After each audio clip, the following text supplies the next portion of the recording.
본 방송에서 제공하는 투자 정보는 투자 판단에 대한 조언입니다. 방송에서 제공하는 주식의 가치, 가격 상승 및 가격 하락에 대해서는 방송사에서 보장하지 않습니다.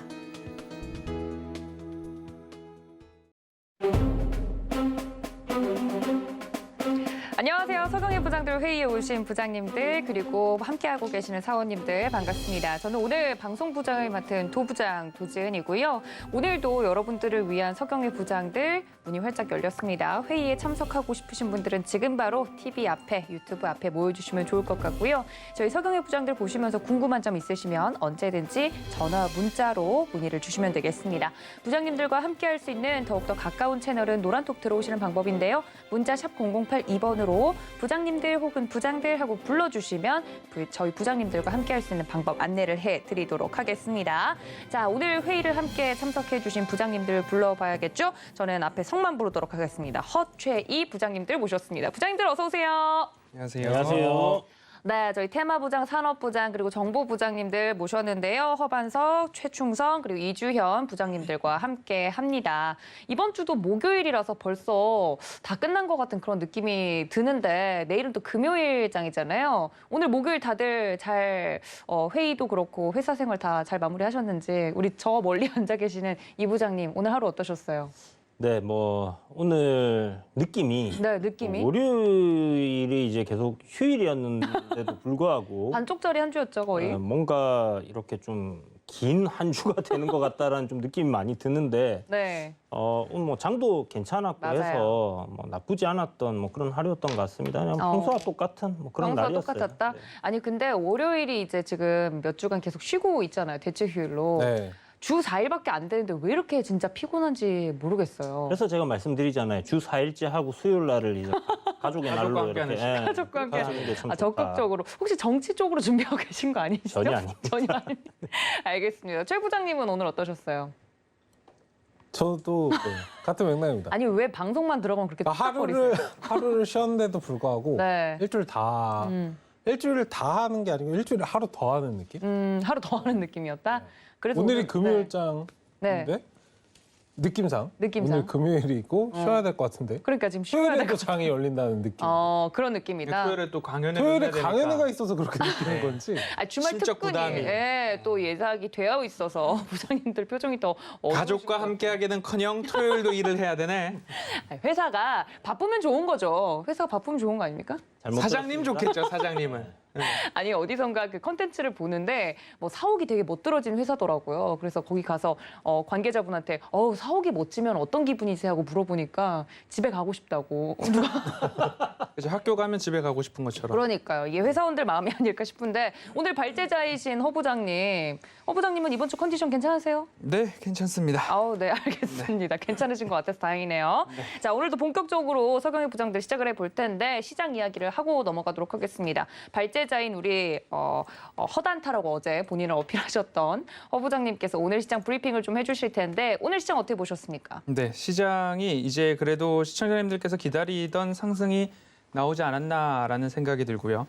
추세 하단에서는 그래도 용기를 좀 내보시자라는 이야기와 계좌를 깡통으로 만들 수 있는 가장 좋은 방법은 추세 저점에서 여기서부터 더 떨어지겠다라는 어디서 오는 근거 없는 확신으로 계좌를 다 밀어버리는 방법이고요. 그리고 지금 반등이 나왔지만 그럼에도 불구하고 아닐 거야 하면서 매수의 타이밍을 매수 대응을 하지 않고 계셨다가 어느 순간 지수가 다시 추세 고점으로 올라섰다라는 그런 부분에서는 이제는 모든 박스를 뚫고 올라가겠다. 추세 고점에서 풀 베팅을 통해서 매수를 하는 이 과정을 두어 번만 반복을 하면 계좌는 금방 깡통을 만들 수 있는데 지금 추세 저점에서 일부 반등이 나오고 있습니다. 하지만 결론을 먼저 말씀을 드려본다면 결론은 여전히 불확실성이 시장에 깔려 있다. 시장의 저변에 깔려 있다. 그렇기 때문에 단기 반등에 너무 들썩일 필요는 없을 것 같다라는 말씀을 먼저 드리고 싶고요. 9월 FOMC 의사록과 그리고 소비자 물가지수 CPI가 발표가 되었습니다. 두 가지를 조금 한번 빠르게 정리를 나름대로 해보도록 하겠습니다. 네. FOMC는 이제 연내 테이퍼링 시행에 대해서는 의심의 여지가 없어졌고요. 11월 확정 그리고 11월 중순 또는 12월 중순 두 가지의 선택지 중에 시행을 하겠다라는 것은 거의 확정적으로 보셔도 좋을 것 같습니다. 자산 매입 축소에 있어서 속도가 중요한데요. 여기서도 지난달 두 가지의 선택지를 말씀을 드렸죠. 120억 달러씩 축소할 거냐, 200억 달러씩 축소할 거냐, 이 두 가지 선택지 중에 150억 불씩 축소하는 것으로 방향성이 좀 잡히고 있습니다. 그렇게 된다면 11월 시행이냐 12월 시행이냐에 따라서 총 1,200억 달러를 자산 매입을 줄여야 되는데 그러면 150억 달러씩 계산을 해보면 8개월입니다. 11월 시행했을 때 6월 종료가 될 수 있고요. 12월 시행을 하면 7월 종료가 되는 부분이죠. 그렇기 때문에 이 스케줄을 큰 그림 속에서 테이퍼링은 시행하는구나. 일부 시장에서는 이제 불확실성, 테이퍼링을 지난 3월부터 지금까지 우리에게 익숙하게 들려왔던 것에 종지부가 다가왔습니다. 그래서 한 가지는 시장이 왜 조정이 나오고 지지부진하고 올라가지 않느냐고 답답했을 때 제가 가족방 분들께는 지금 나오는 현상이 일부 테이퍼링 쇼크다라고 설명을 드렸습니다. 시장이 이해되지 않고 왜 떨어지냐, 많이 올랐으니까 떨어지죠. 이렇게밖에 설명이 되지 않을 때에는 지난해 3월부터 올 10월까지 글로벌 지수의 상승률을 보면 대한민국이 코스피 지수가 1위였다라는 것을 근거로 든다면 결국 많이 올랐기 때문에 떨어진 게 맞는데 테이퍼링에 대한 부분에 일부 충격이 지금 시장에 녹아 있다라고 보시면 좋을 것 같고요. 그러면 이제는 고민해야 될 게 물가와 인플레이션 이 부분들을 좀 보아야 될 것 같습니다. 성장이냐, 인플레이션이냐 이 두 가지 선택을 연준은 어떻게 해야 하는가에 대한 문제죠. 이번 CPI 소비자 물가 지수도 예상치를 상회했습니다. 하지만 5.4%라는 부분은 예상치를 크게 벗어난 것은 아니다라는 부분에 있어서 시장은 일부 좀 안도하는 모습이었습니다. 하지만 여전히 인플레이션은 높다. 그리고 연준이 얘기했던 일시적이다라는 부분을 넘어서 이제는 좀 더 긴 일시적이라는 표현까지 나오고 있는데 이 인플레이션 여전히 문제다. 그래서 그간에는 쇼티지가 났던 중고차 가격이나 항공 운임이나 숙박 등이 인플레이션 상승의 주요한 요인이었습니다. 하지만 그런 부분에 있어서는 일부 피크 아웃이 나타나고 있고 지금은 에너지, 가스, 식료품 쪽에서 인플레이션이 또 나오고 있는 모습입니다. 그래서 현재 시장 저변에는 인플레이션이 있다라고 보시면 좋을 것 같고요.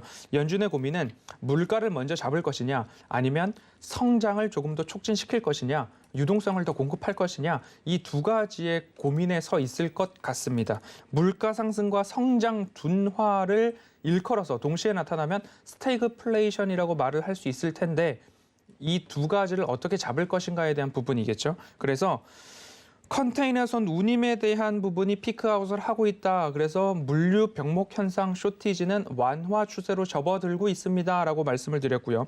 아시아권 베트남의 셧다운이 해제되면서 공장 가동률이 높아지고 있습니다 하면서 생산 병목, 생산 쇼티지도 나아지고 있습니다라는 말씀을 좀 드리면서 박스피를 빗대어서 추세 저점에서는 철저한 분석에 기반한 용기를 좀 내보시고 다시 상승이 나온 이후에 추세 고점이라고 판단되는 부분에서는 주의에 또 주의를 하자라는 말씀을 좀 드렸습니다. 그러면서 최악의 상황은 이제 지났기 때문에 이 저점 구간을 조금 잘 견디고 이겨내자라는 이야기를 지금껏 드렸고 그 저점에서 반등의 모습들이 조금 나왔습니다. 하지만 앞서서도 결론을 먼저 말씀드렸듯이 이 반등이 시장의 저변에 아직 인플레이션 등의 우려에 대한 부분들, 불확실성이 깔려 있습니다. 그래서 이 반등에 너무 환호하기는 이르다라는 말씀을 좀 드리면서 여전히 불확실하다.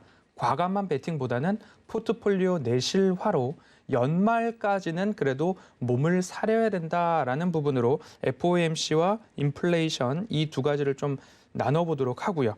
그러면 저는 이렇게 FOMC와 인플레이션에 대해서 조금 성장에 연준은 그래도 초점을 맞추고 일시적이다라는 단어를 써가지고 성장을 조금 더 뒷받침한 이후에 물가를 잡겠다라는 스탠스로 이해를 하고 있습니다. 그리고 앞으로도 그렇게 시장을 보고 있고요. 그러면 우리 가까이 계시는 최 부장님께서 네. 오늘 시장과 뭐 FOMC와 뭐 CPI나 전반적인 시장에 대해서 한 말씀 좀 해주실까요? 네, 일단 뭐 전반적인 거 잘 말씀을 해 주셔가지고 일단 뭐 제가 보는 시장에서는 오늘 뭐 기술적인 반등 정도이다 계속해서 좀 말씀을 드리도록 하겠습니다. 일단 오늘은 다른 것보다 이제 상승폭이 굉장히 컸어요. 일단은 내일은 조금은 조심하셔야 된다라고 말씀드리고 싶고 일단 3천선 제가 어제 이제 3천선 정도 조금 부담을 가질 것이다. 1차적으로 좀 말씀을 드렸기 때문에 이 자리에서 박스권 정도 뭐 잘 가도 3,100선 정도까지 부딪히고 이제 밀리는 모습이 나올 것이다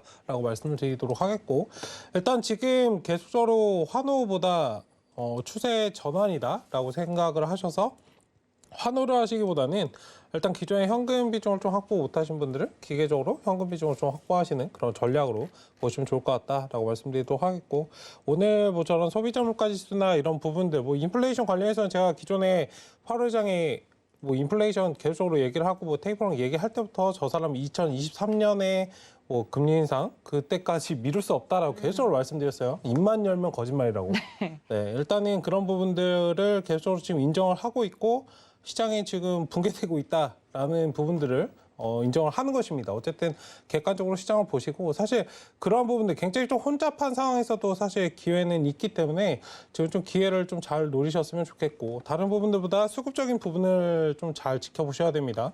외국인들 수급은 오늘 조금 부족한 모습이긴 했는데 그래도 조금은 들어와줬고 금융투자 물량들이 최근에 조금 많이 들어왔어요. 최근 반등장에서. 일단은 이러한 부분들이 언제든 차익 실현하고 좀 빠져나갈 수 있기 때문에 조심스럽게 대응하시고 일단은 기계적으로 지금은 보자. 아직까지는 관망하자. 제가 기술적으로 항상 이제 거의 공식처럼 이거 외우라고 말씀을 드렸었는데 하락 발생하면 한 1, 2주는 그냥 관망. 아무것도 하지 않고 관망하는 게 사실 제일 좋거든요. 일단은 그 다음에 이제 포지션을 어떻게 잡을까 계속적으로 시뮬레이션을 보시고 시장이 떨어진다고 하더라도 상승하는 종목들은 올라가기 때문에 지금 시장에서는 자금의 이동 방향을 좀 잘 보실 필요가 있어요. 그 지금 명확하게 좀 잘 보시는 분들 지금 올라가는 종목들 파닥파닥거리고 상승이 이미 시작된 종목들을 보라라고 말씀드린 게 아니고 바닥권에서 쉬고 있는데 자금이 조금씩 이동하는 그런 종목들이 있거든요. 그런 종목들 위주로 좀 시장을 체크를 해보신다면 다음 우리가 맞닥뜨릴 그런 시장에서는 굉장히 좀 좋은 결과로 받아들일 수 있기 때문에 조금은 일단은 아까 말씀드렸듯이 뭐 현금 확보나 이런 부분을 좀 해야 되는 그런 장이 아니었나 조금씩 일단 그 부분을 좀 말씀드리겠습니다.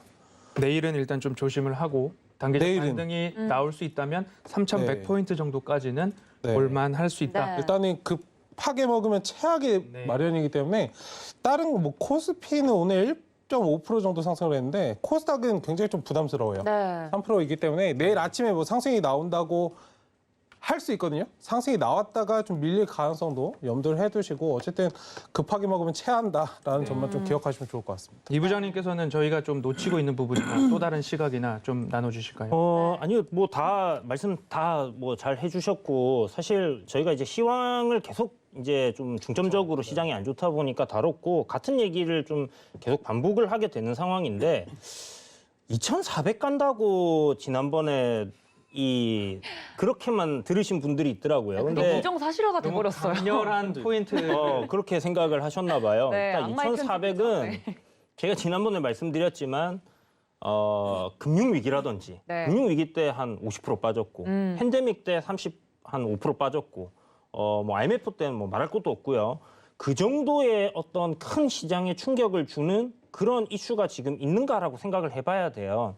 그러면 지금 나와 있는 이슈들은 다 알고 있는 사실입니다. 다만 이제 뭐 내년에 뭐 올해 11월 달 테이퍼링하고 이제 금리 인상을 할 거니까 결국 주가는 선반영이 되는 부분들이 있고 그런 것들을 선반영해서 주가가 빠졌다가 테이퍼링 한다라는 얘기가 나올 때부터 일단 제 생각엔 저점을 잡고 반등하는 흐름, 이제 반전하는 흐름으로 좀 바뀔 수 있다 이렇게 생각을 해요. 그래서 지금 테이퍼링이 안 된다라고 했을 때는 굉장히 시장에 큰 충격을 가져올 수 있다. 왜냐하면 그거는 말 그대로 인플레이션을 이대로 방치하겠다라는 말이 되는 거기 때문에 하이퍼 인플레이션이 왔을 때는 제가 봤을 때 어떻게 수습이 불가능한 상황이지 않겠나 이렇게 생각이 들고 그래서 인플레이션은 호재다 이렇게 받아들이셔야 될 것 같고요. 지금 인플레이션 뭐 CPI 굉장히 이제 좀 높게 나왔는데 뭐 예상치였죠. 기저효과 뭐 이런 부분들 때문에 뭐 나중에 나오는 CPI 같은 경우들은 좀 낮아질 수 있습니다, 내년에. 그러나 인플레이션은 지속적으로 이렇게 올라갈 가능성, 뭐 인플레이션이 없으면 문제가 되겠죠, 당연히. 그렇기 때문에 한번 올라간 게 뭐 내려간다든지 이러진 않을 거고 속도 조절을 좀 하는 방향으로 지금 진행을 할 가능성이 높다라고 생각하시면 될 것 같고요. 내년에 만약에 이 인플레이션 부분이 안 잡힐 경우에는 좀 과격하게 금리 인상이 진행될 가능성도 좀 열어놓고 봐야 됩니다. 그래서 어찌됐든 금리 인상을 한다라는 것 자체가 시장이 좋고 경기가 좋고 기업들이 탄실하다라는 믿음이 있기 때문에 진행을 할 수 있는 부분이라서 역시나 뭐 단기적인 충격은 받겠지만 뭐 긍정적으로 볼 수 있는 그런 부분이지 않나 이렇게 생각을 하고요.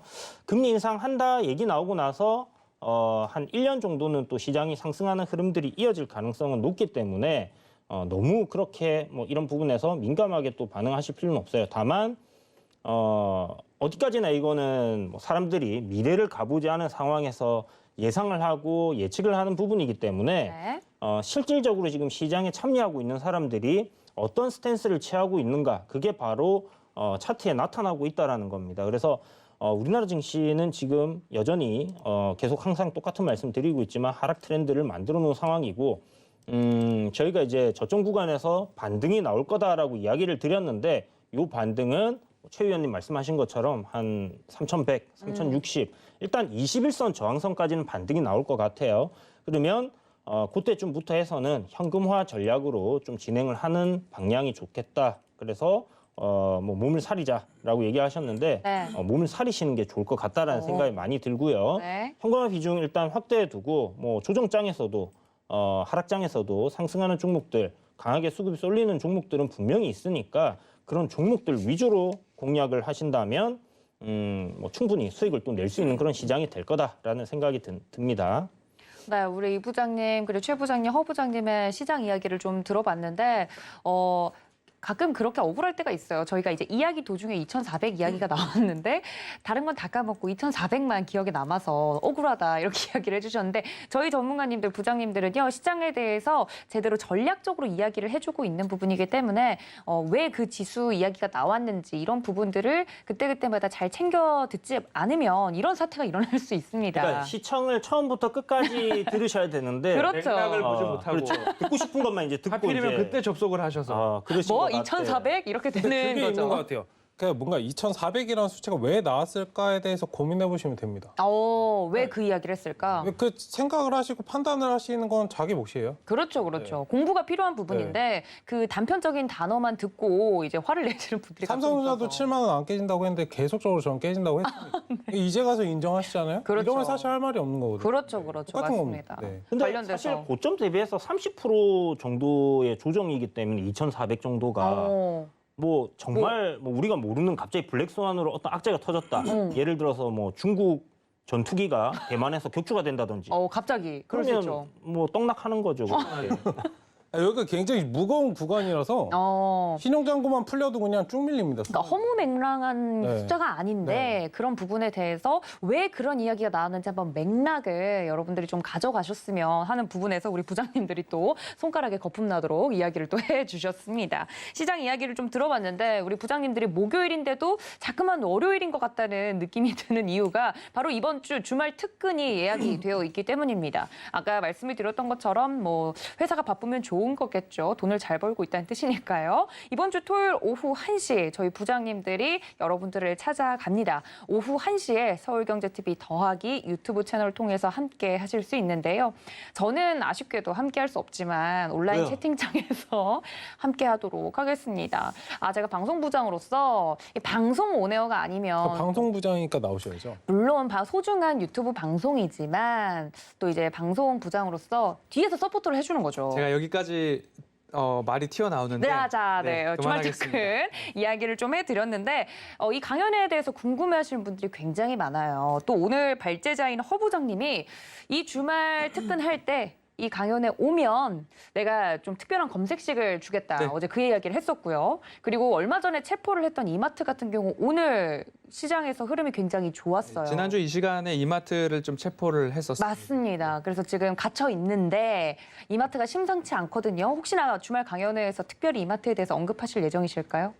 오셔서 질문을 주시면 질문에 대해서는 가능한 답변을 드려볼 수 있도록 제가 능력이 되는 한 답변을 좀 드려보도록 하겠습니다. 그래서 네. 주말 강연에 오셔서 이마트를 지난주부터 체포를 같이 하신 분이 계시다면 오셔서 꼭 질문을 주십시오. 공부를 하시다가 막히는 부분이 있다던가 네. 뭐 간단한 질문들은 이마트 목표가 얼마 정도 보세요? 이런 질문들이 굉장히 뭔가 유효한 질문이라고 생각이 드는데요. 네. 주말 강연에 오셔서 많은 질문을 좀 주시면 저뿐만 아니라 이 부장님, 최 부장님께서도 다양한 질문에 대한 답변을 드리는 게 같이 공부하는 거고 시청자분들께서도 얻어가는 거니까요. 맞습니다. 좀 질문을 하나씩 가지고 오시는 게 강연회를 조금 더 풍성하게 할 수 있는 방법 중에 하나가 아닐까 생각이 듭니다. 네, 우리 허 부장님이 또 주말 강연회에서 특별히 질문을 하면 이야기를 해주겠다 이렇게 이야기를 하셨으니까 질문은 우리 부장님들을 좀 춤추게 합니다. 공부 열심히 하고 싶어하는 신입사원이 있으면 예뻐 보이잖아요. 그렇죠. 네. 네, 억지로 대답을 좀 받아봤습니다. 아니, 허 부장님은 그러면은 종목 이야기랑 검색식 주신다고 했고 네.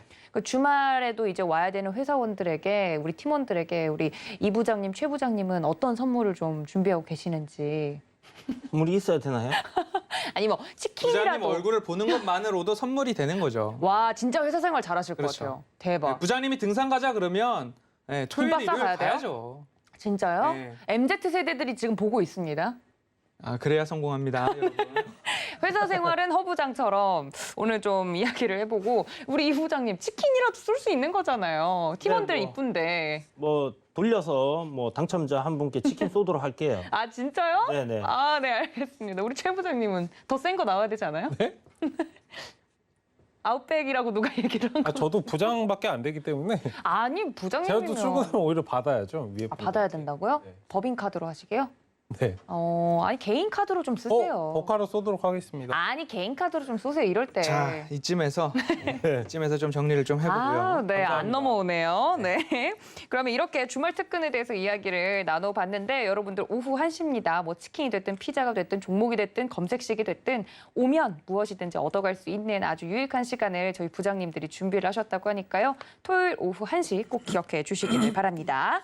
자, 그렇다면 우리 정리왕 허 부장님께서 좀 준비를 하신 오늘의 이슈는 어떤 이슈일지 함께 보시죠.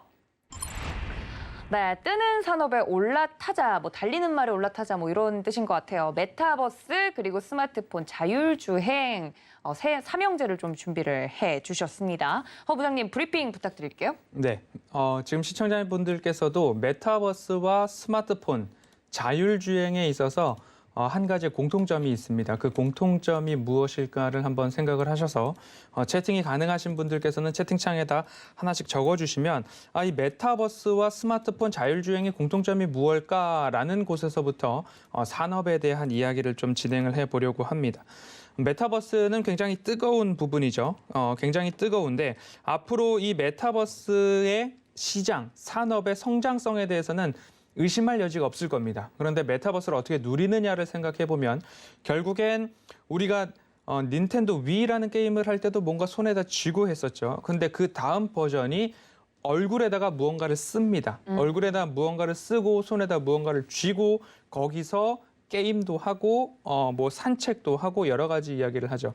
코로나19가 발발되면서 집에서 게임도 하고 뭐 창 던지기, 탁구, 테니스, 골프 못하는 게 없어졌죠. 그런데 이제 그게 TV 화면으로만 보는 게 아니라 내 눈앞에서 내가 직접 그 공간에 있는 것처럼 만들어주는 일종의 가상현실 세계의 끝판왕이 메타버스다라고 보시면 이 XR, 이 가상 혼합 현실을 누릴 수 있는 기기에는 무엇이 들어갈까를 한번 생각해 보시고요.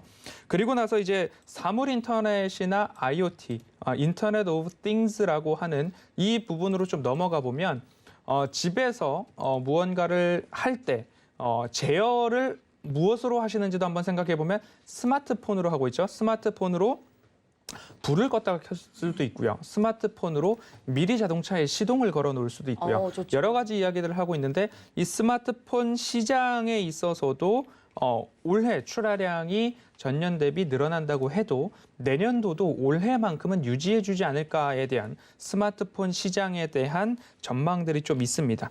그리고 또 한 가지는 자율주행 차량에 대해서 한번 생각을 해보면요. 지금까지 최신식 자동차가 아니라 적어도 5년, 연식이 5년 이상 된 차량을 타시는 분들께서는 내 자동차 화면에 후방 카메라 정도는 하나씩 다 있으실 거고 그거보다 조금 더 최신인 자동차는 어라운드 뷰라고 하는 좌우 앞뒤를 다 보여주는 그런 자동차를 또 타고 계실 수 있을 것 같습니다. 그리고 앞으로 자율주행이 된다라고 하면 라이다 기술이나 카메라 기술이 어마어마하게 발전이 될 텐데 이 세 가지 산업의 공통점이 무엇인지 그러면 얼추 저도 방금 단어를 썼는데요. 네. 보십시오. XR 기기라고 한다면 내가 실제 그 공간에 있는 것을 보여주어야 된다라고 하기 때문에 그리고 내 주변에 있는 공간을 입체적으로 인식해야 되는 부분들도 분명히 있습니다. 그래서 카메라가 XR 디바이스, 기기 한 대당 적어도 카메라 모듈이 5대 정도는 들어가고 있고요. 그리고 이 IoT, 사물 인터넷을 넘어선 AI와 IoT를 결합해서 AIOE라고 합니다. AI 플러스 인터넷 오브 에브리띵이라고 해서 휴대폰으로 이것저것 다 합니다. 네, 휴대폰으로 모든 것을 다 할 수 있어서 휴대폰 시장도 폴더블 폰 시대의 개막으로 일정 부분 올라섰는데 이 시장도 아직까지 피크아웃은 아니다. 교체 주기가 늘어나고는 있지만 이 스마트폰 시장이 살아있기 때문에 여기에 고화소, 고화질, 카메라 모듈과 렌즈 개수도 많아지고 있는 추세. 그리고 자율주행 자동차도 어라운드 뷰뿐만 아니라 이제는 자율주행을 해야 되기 때문에 차량 한 대당 내년 기준으로 2.6대, 2.7대 정도의 카메라 모듈이 들어가다가 앞으로는 자율주행 시대에는 최소 5대에서 6대의 카메라 모듈이 차량 한 대당 탑재되어야 그 기능을 구현할 수 있다고 합니다. 그래서 저는 오늘 시간의 발제를 통해서 이 카메라 모듈에 조금 집중해서 보면 어떨까라는 말씀을 좀 드려보고 싶습니다. 제가 최근에 경험해봤던 신기술, IoT나 이러한 카메라 기능을 통한 신기술 중에 신기했던 것들 중에 하나는 운전을 할 때 헤드업 디스플레이를 보셨을 겁니다.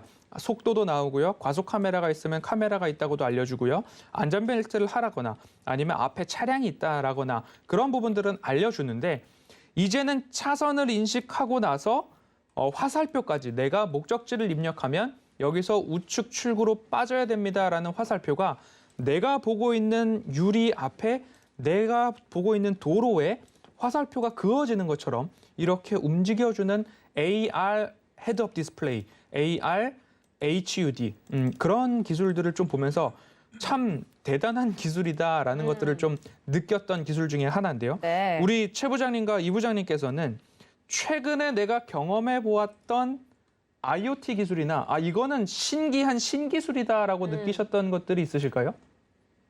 네.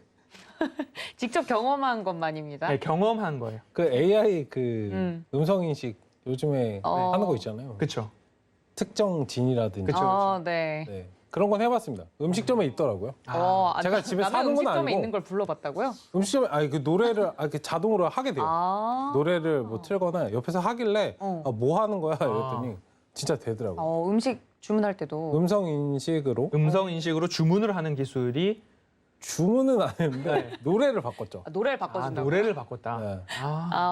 신기하네요. 제가 좋아하는 네. 특정 걸그룹의 네, 노래. 걸그룹으로 알고 있습니다. 금방 좋은 아이디어 나온 것 같은데. 네. 어떤 아이디어? 요새 뭐 저기 음식점 가면 네. 이렇게 그 키오스크 터치로 있잖아요. 키오스크 맞아요. 하잖아요. 그냥 이렇게 말로 좀 편하게 뭐 줘 이러면 알아서 주문해주고 근데 옆에서 떠들고 해주면 좋을 있으면 것 같은데 이제 알아들어야죠. 사람처럼. 인식률을 높여. 네, 인식률을 높여 사람처럼 아니면 만들어야죠. 표준어뿐만 아니라 이제 사투리까지 다 섭렵해서 그렇죠. 이거 도 이러면 이제 바로 주는 걸로. 그렇죠. 그렇게까지 되면 편리하겠네요. 이것도 네, 저희 아버님이 이제 아버지께서 어디 가서 음성 인식 기술을 해봤는데 사투리를 쓰셔서 끝끝내 주문을 못 하셨던 기억이 있거든요. 이런 것까지 좀 빅데이터가 있어야겠다라는 생각을 개인적으로 했었고. 저처럼 서울말을 좀 배우셔야겠네요. 그러니까요. 네, 서울말은 꼭 필수인 것 같아요. 우리 이 부장님은 개인적으로 느끼셨던 거 없으세요? 저는 그냥 집에 있는 것들인데 뭐 등을 이렇게 뭐 스마트폰으로 연결을 해서 뭐 끌 수 있다든지 아니면 선풍기의 강약이라든지 각도 조절 뭐 껐다 켰다 이런 것도 되고 세탁기가 뭐 이렇게 연결을 하면 이제 다 됐다고 이제 알림을 주거나 좀 쓸데없는 그런 기능들도 있던데 그런 거 빼고 가격을 낮추면 차라리 더 좋아할 것 같아요, 소비자들이. 그러게요. 사실 어머님, 아버님들이 쓰시는 것 같은 경우는 뭐 사실 젊은 세대도 별로 그렇게 유용하지는 않더라고요. 그렇죠. 꼭 필요한 것들만 좀 넣었으면 좋겠다 하는 생각이 들고 뭐 나중에 어떻게 발전할지는 모르겠지만 네. 뭐 그런 것들 말고 뭐 이게 이제는 약간 그러니까 일상에 이렇게 들어와 있는 것 같아요. 그래서 맞아요. 뭐 그냥 당연한 거 아니야? 약간 이렇게 생각이 되고 없으면 선풍기가 이거 안 돼?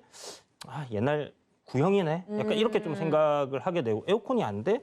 아이 구형이네. 약간 이렇게 생각이 되더라고요. 그래서 이미 일상에 좀 많이 침투해 있는 것 같고 사물 인터넷에서 이제 좀 아까 말씀하셨던 것처럼 이제 발전되는 그런 네. 방향으로 좀 가지 않겠나라는 생각이 많이 들더라고요. 네. 끝인가요? 끝이죠. 클로징이 너무 급 마무리. 선풍기, 세탁기 이런 이야기들이 네. 많이 신기해졌죠.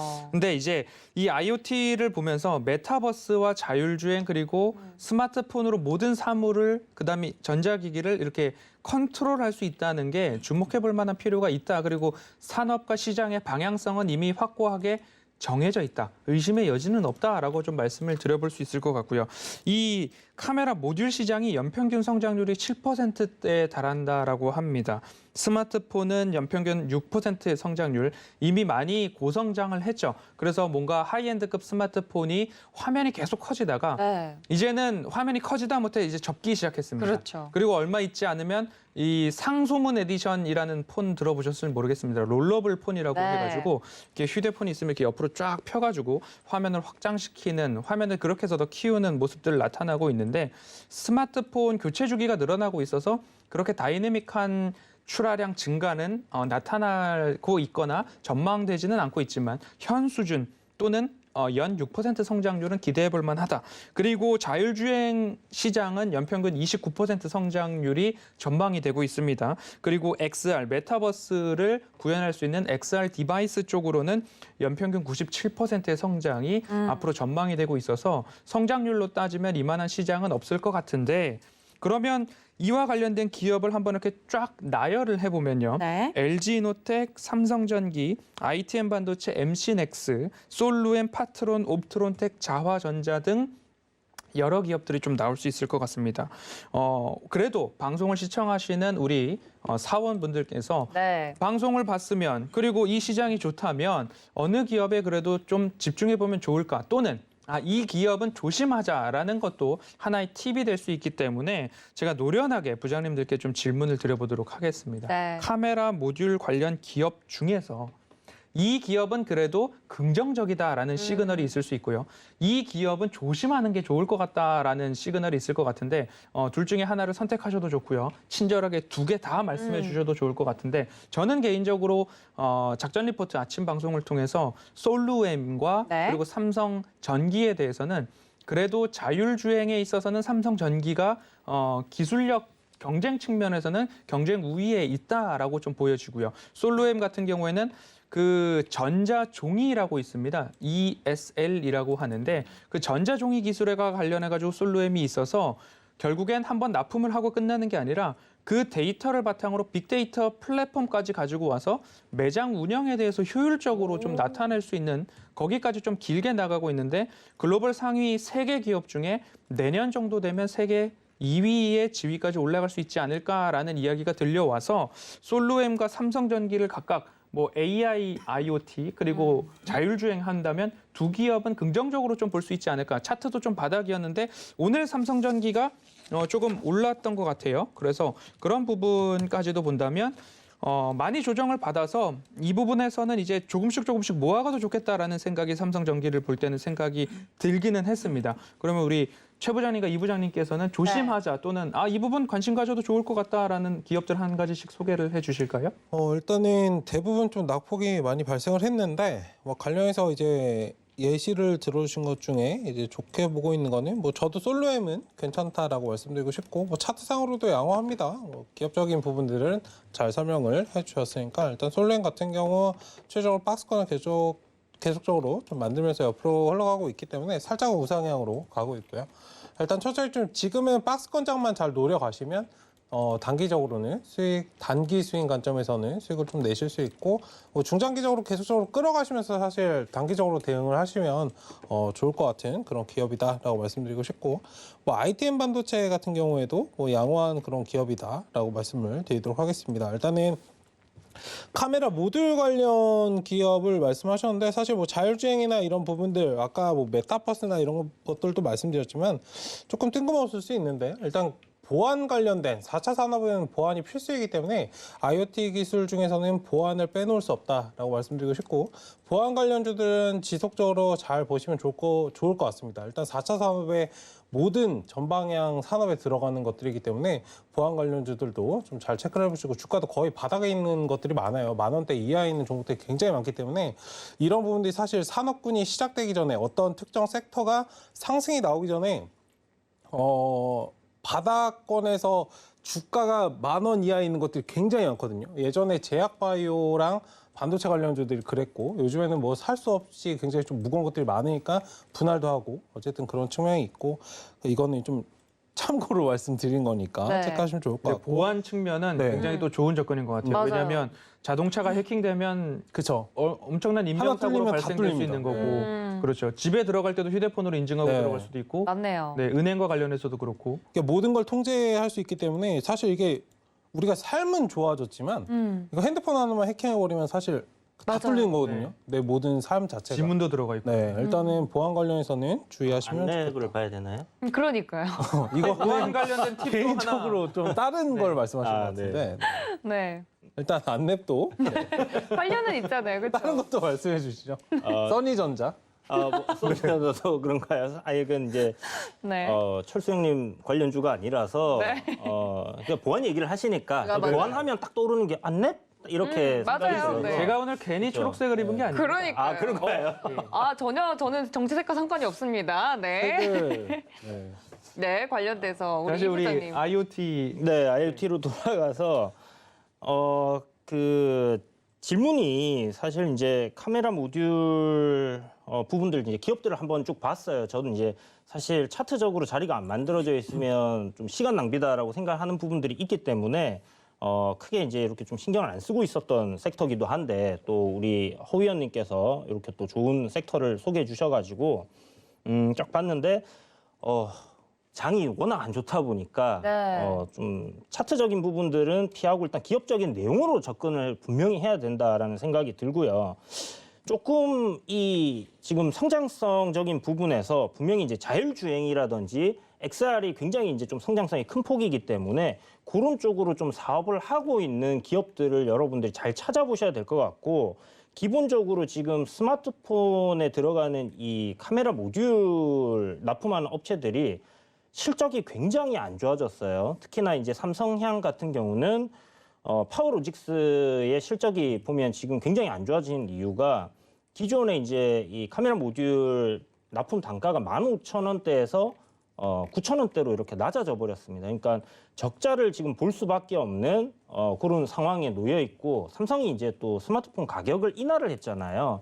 그렇기 때문에 이런 부분에서 지금 이런 원가 절감을 위한 부품사들이 좀 피를 토하고 있는 그런 모습이 아닌가라는 생각이 듭니다. 그래서 자구책으로 이제 뭐 배터리 사업이라든지 아니면 뭐 자율주행이라든지 이제 이런 전장 부품 쪽으로 많이 이동을 하는 부분인데 그런 부분에서 이제 여러분들이 뭐 좀 분석을 통해서 잘 찾아보셔야 될 것 같고 네. 사실 딱히 이렇게 딱 눈에 띄는 거는 없더라고요. 뭐 뭔가가 좋으면 뭔가가 좀 아쉽고. 아쉽고 이런 것들이 많아서 아까 말씀하셨던 삼성전기 정도면 사실 큰 무리가 없지 않겠나. 왜냐하면 지금 관리 종목으로 들어간 기업들도 카메라 모듈 업체 중에 뭐 2개나 있고 굉장히 좀 어떻게 될지 모르는 상황이기 때문에 조금 믿을 수 있는 기업, 그러니까 뭐 부실하지 않은 기업들을 찾아보시는 게 가장 좀 중요할 것 같다라는 생각이 들고 메타버스 얘기가 이제 나왔기 때문에 네, 제가 이제 키워드 중에 있었죠. 그렇죠. 이제 그 부분 좀 찾아보니까 이노뎁이라는 회사가 이노뎁. 좀 상당히 마음에 들더라고요. 그래서 네. 이제 이노뎁 같은 경우는 보니까 이제 기존에 이제 이 메타버스 서버를 플랫폼으로 삼아서 이렇게 좀 사업을 하고 있는 기업인데 제가 이제 뭐 카메라 모듈 관련해서는 기업을 못 찾아서 네. 괜찮은 기업을 못 찾아서 일단 제외하고 뭐 주제 안에 있는 자율주행도 좀 어느 정도 괜찮은 기업들이 있긴 있었는데 이노뎁이라는 기업이 눈에 확 띄어서 일단 뭐 이렇게 말씀을 드려보겠습니다. 그리고 관리 종목 붙어 있는 기업들이 있더라고요. 디지털 네. 옵틱이라든지 이런 기업들은 좀 조심을 하셔야 될 것 같고 한 3년 연속 적자 나고 있는 기업들 내년에 실적 턴어라운드 못하면 관리 종목 들어갈 수 있으니까 별도 재무제표로 보셔가지고 그런 기업들은 좀 솎아내시고 이렇게 좀 보시는 것도 하나의 방법이지 않겠나 이렇게 생각이 듭니다. 네, 최 부장님은 이 IoT랑 인터넷, 사물 인터넷 네. 관련해서 보안이 좀 중요하다라는 네. 말씀을 또 강조를 해주시면서 네. 산업을 볼 때 정말 다양하게 투자자의 시선으로 그리고 우리 일상생활에서 다양한 아이디어가 좀 나올 수 있다라고도 볼 수 있을 것 같고요. 이 부장님께서는 스마트폰 카메라 모듈 관련해서는 적자 기업이나 부실 기업이 분명히 있다. 그래서 조심할 필요가 있다. ASP 평균 판매 단가가 굉장히 낮아진 기업들, 관리 종목 지정된 기업들은 피하자라는 말씀을 주시면서 특별히 굳이 보자면 이노뎁이라는 기업을 좀 꼽아주셨습니다. 이노뎁이 저는 약간 생소한 기업인데요. 네. 조금만 더 설명을 해주실 수 있으실까요? 저도 사실 그렇게 뭐 이 기업에 대해서 분석을 크게 했던 건 아닌데 상장한 지 사실 얼마 안 된 기업이에요. 그래서 지금 보면 6월 달에 상장하고 한 4개월 정도 상장된 지 네. 이제 4개월 정도 됐는데 메타버스 관련주로 이렇게 좀 엮이면서 주가가 급등을 했었거든요. 네. 보통 이제 CCTV 아까 전에 이제 얘기하셨던 그런 부분들 관제 부분입니다. 그래서 이런 쪽으로 이제 사업을 하고 있는 상황인데 마이크로소프트랑 이렇게 협업을 통해 가지고 이 메타버스 쪽으로 이렇게 뭐 진행을 한다. 영상 인식 AI 기술 보유 국내 1위 업체 기업이거든요.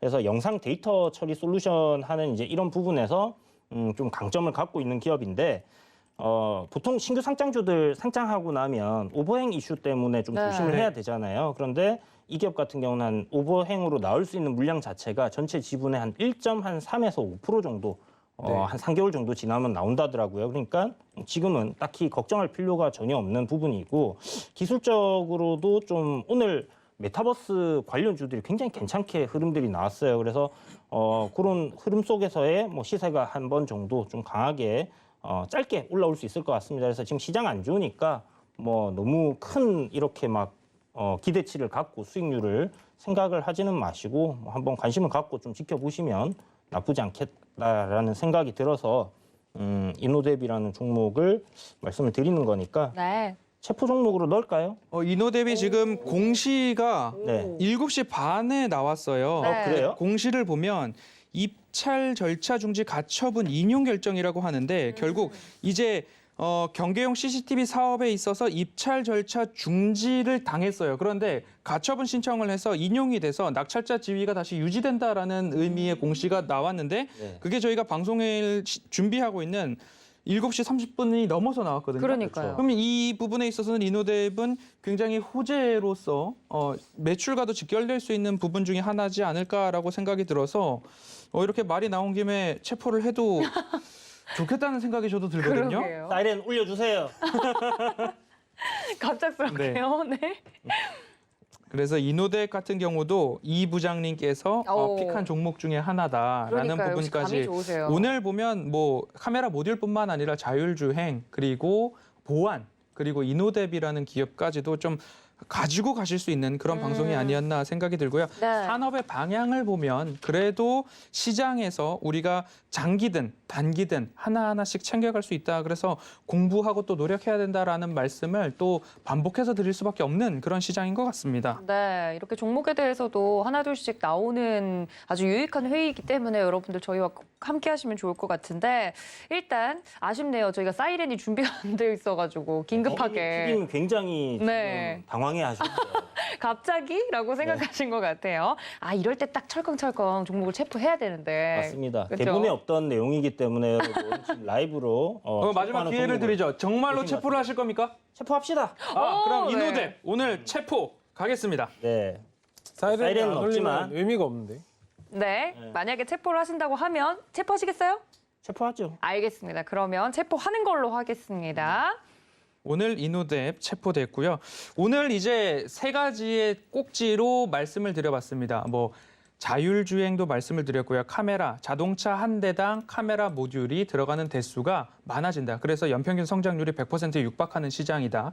그리고 XR 기기, 메타버스를 구현할 수 있는 XR 기기에도 카메라 모듈이 XR 기기 한 대당 최소 5개가 들어간다라는 부분이고요. 또 하나는 AIoT, AIoE 여러 가지의 전자기기를 통합해서 컨트롤을 지금 내가 무엇으로 하고 있나를 생각해 보면 다들 손에 쥐고 계시는 스마트폰 시장의 성장성도 둔화는 되고 있지만 역성장까지는 올해 내년은 전망되고 있지 않다. 그리고 뭐 접거나 옆에서 펼치거나 하는 스마트폰 시장도 늘어나고 있는 상황이기 때문에 결국에는 저는 그런 말씀을 좀 드리고 싶습니다. 산업과 시장을 생각해 보면 먹을 것을 찾을 수 있고 그리고 석영의 부장들을 보면 그 이외의 시각으로도 여기를 바라보면 보안이나 자율주행, 메타버스, 이노뎁까지도 우리가 말씀을 드려왔습니다. 그래서 오늘 말씀드린 종목들을 정리해 보면 솔루엠, 삼성전기, 이노뎁 그리고 네. ITM 반도체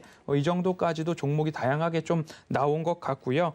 그래서 저는 오늘 한 주를 산업의 방향을 보고서 농사짓는 마음으로 투자에 임한다면 앞으로 시장에 있어서도 추세 저점에서는 철저한 분석에 의해서 용기를 내볼 수 있는 용기가 나려면 철저하게 공부를 해야 용기가 나는 것처럼 그런 공부를 통해서 시장에서 수익을 낼 수 있는 부분을 찾아야 된다. 왜냐하면 이 추세 저점에서 저렴하다라고 판단하는 기업들이 도처에 널려 있습니다. 하지만 오늘 시장에서 강하게 반등 나온 종목이 주도주로 변화할 수도 있지만 네. 오늘 시장에서 다른 종목들이 그리고 지수가 올라가니까 나도 같이 올라가야지 하다가 결국 이른바 시장의 은어로 표현하자면 설거지하는 종목들도 나올 수 있기 때문에 그런 부분들을 좀 분별하기 위해서는 정말로 철두철미하게 기업별로 분석을 해야 된다라는 말씀으로 오늘의 발제를 좀 정리를 해보도록 하겠습니다. 알겠습니다. 오늘 허 부장님께서 가지고 오신 발제 주제가 굉장히 핫한 단어들이라 이야기들이 많이 나왔던 것 같은데요. 어떤 이야기들이 나왔었는지 회의록 정리해 보시죠.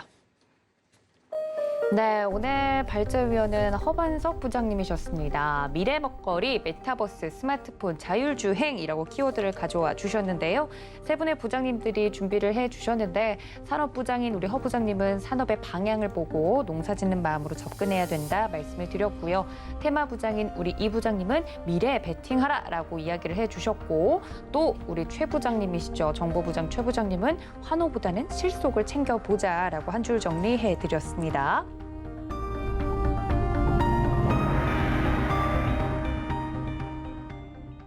자, 이슈를 다루다 보니까 종목들도 나오고 산업을 봐야 되는 방향성도 나오고요. 이런 알찬 이야기들 부장님들과 좀 더 자세히 나누고 싶다 하시면 노란톡 들어오시면 됩니다.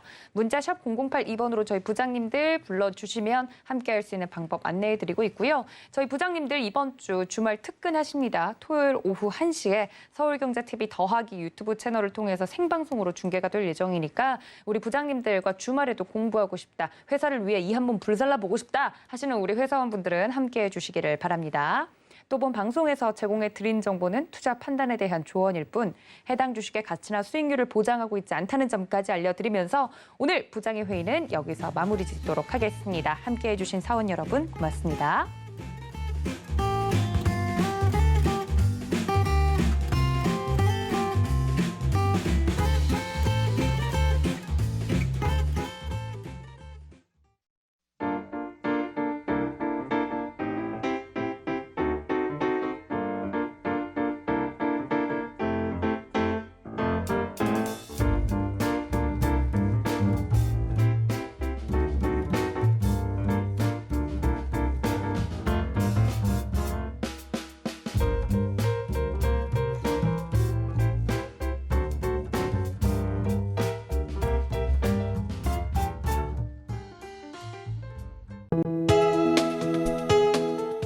본 방송에서 제공하는 투자 정보는 투자 판단에 대한 조언입니다.